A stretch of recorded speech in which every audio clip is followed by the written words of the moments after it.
धन्यवाद कार्यक्रम सञ्चालकज्यू।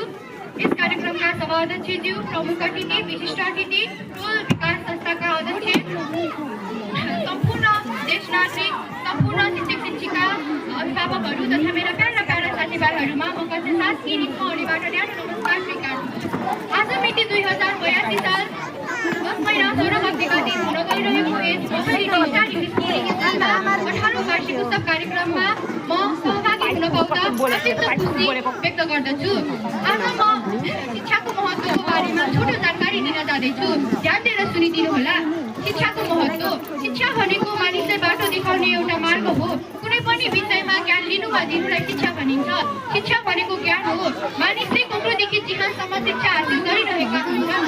शिक्षाकै कारण यो संसार छ। यदि शिक्षा नभएको भए यो संसार हुँदैन थियो होला। मानिस जन्मेपछिबाट अनेक तर्फबाट ज्ञान लिइरहेका हुन्छन्। शिक्षाको महत्त्व भनेको कुनै विषयमा सिकेर मुक्त हुने इच्छा वा चाहना हो।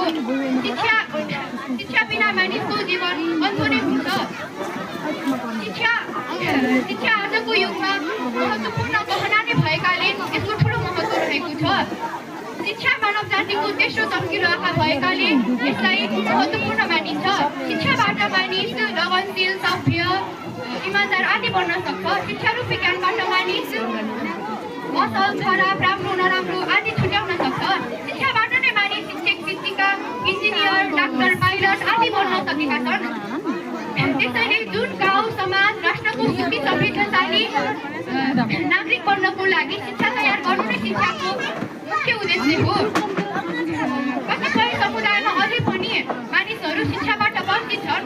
अशिक्षाका कारणले गर्दा नै कयौँ नेपाली युवाहरू विदेशीमा परेको छ र लाखौँ नेपालीहरूले जात गुमाइरहेका छन्।